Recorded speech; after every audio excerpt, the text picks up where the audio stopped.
Perico Cempés non era un cempés máis. Perico era un cempés que quería ser sabio e precisaba axuda. Aínda que ser sabio moitas veces supón unha gran responsabilidade. Hai que dicir que Cempés era un namorado do mar e vivía a carón dele. E un día a súa amiga Bolboreta Voadora faloulle dunha escoliña na ría de Arousas, en Vilanova. Bolboreta Voadora contoulle que o último día que estivo a rebulir pola escoliña escoitou unha sinfonía dos animais que lle tocou o corazón. Eu quero escoitar iso. Bolboreta Voadora explicoulle como chegar ao Villagrande. Ao día seguinte, Perico levantouse moi rápido para chegar cedo ao cole, pero foi tan lento en preparar os seus cempés que cando chegou estaba pechado. Comenzando a alborexar, Bolboreta Voadora foi veloz a buscar a Perico. Esta vez si chegaron a tempo, porque Perico non tardou en preparar os seus cempés. Nada máis entrar no cole, Perico Cempés namorouse do patio do Villagrande. Nese momento, unhas notas comenzaron a soar.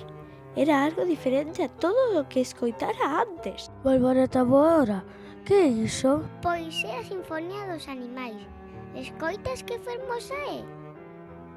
Resulta que neste cole aprenden por ambientes e contextos de aprendizaxe. E cando soa esa fermosa sinfonía, comeza o tempo para eles. Imos ver como funciona. Entraron no cole e atopáronse con Verde Caracol. Bolboreta Voadora marchou voando, entraron nun mundo de mundos. Temos unha cova, unha olaría e un niño, e todos os días facemos propostas diferentes nas que crear, xogar e vivenciar.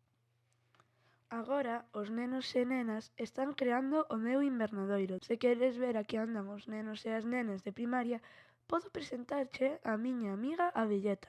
Perico e Verde Caracol saíron na procura da abelleta ata que a atoparon no contexto científico.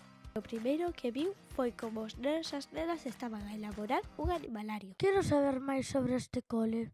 De súpeto, Golfiñeta apareceu polo corredor e Perico aproveitou para marchar con ela ao contexto humanístico. Que fan no contexto humanístico? Están a coñecer España e Galiza.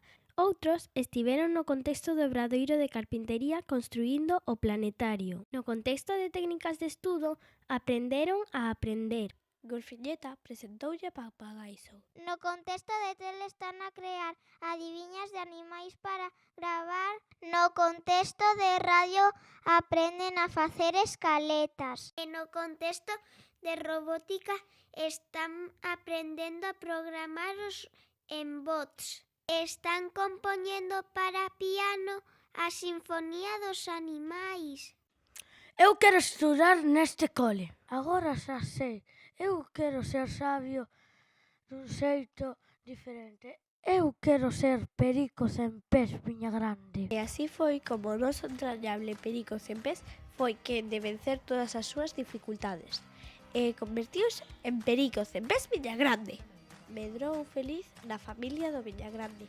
Pasaron os anos e fíxose mestre, pero iso xa é outra historia.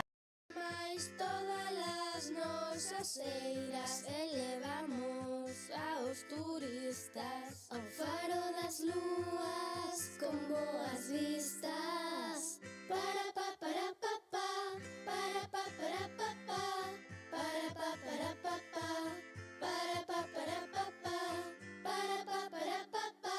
Nova, nova, Vila Nova é a moda. Vila Nova, xente nova en Vila Nova, faga vento, sol ou chova.